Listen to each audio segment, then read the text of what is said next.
தலைக்கு பின்னாடி இந்த மாதிரி கிரீனா வெரிகோஸ் வெயின்ஸ் இருக்கு அப்படின்னா அப்ப அக்யூட் டு மாடரேட் ஸ்டேஜ் வரைக்கும் இந்த பிசியோதெரபி எக்ஸசைஸ்ல உங்களால கண்ட்ரோல் பண்ண முடியும். சோ மறக்காம சேவ் பண்ணிட்டு ட்ரை பண்ணுங்க. First exercise heel raises and toe rises.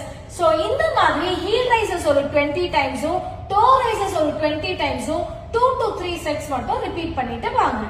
Second exercise marching on spot. So இந்த மாதிரி ஆல்டர்னேட்டிவ் லெக்ஸ் மேல இந்த மாதிரி தூக்கி மார்ச் பண்ண போறீங்க. சோ இதையே ஒரு 15 to 20 times 2 to 3 sets repeat பண்ணிட்டு வாங்க. Third exercise leg elevation. நேரா இந்த மாதிரி படுத்துட்டு செவரு மேல இந்த மாதிரி காலை எலிவேட் பண்ணிட்டு அபவ் ஹார்ட் லெவல்ல இருக்கான்னு சொல்லிட்டு செக் பண்ணிட்டு ஒரு 3 to 5 மினிட்ஸ் மட்டும் ஹோல்ட் பண்ணிட்டு இதையே இந்த டேல 2 to 3 டைம்ஸ் ரிப்பீட் பண்ணிட்டு வாங்க. Fourth exercise ankle pumps. So உங்க ஃபுட்டை இந்த மாதிரி ஃப்ரண்ட்லயும் பேக்லயும் ஒரு 40 to 50 டைம்ஸ் இந்த மாதிரி பண்ணிட்டு அண்ட் கிளாக் வைஸ் டைரக்ஷன்லயும் ஆன்டி கிளாக் வைஸ் டைரக்ஷன்லயும் ஒரு 40 to 50 டைம்ஸ் ரிப்பீட் பண்ணிட்டு வாங்க.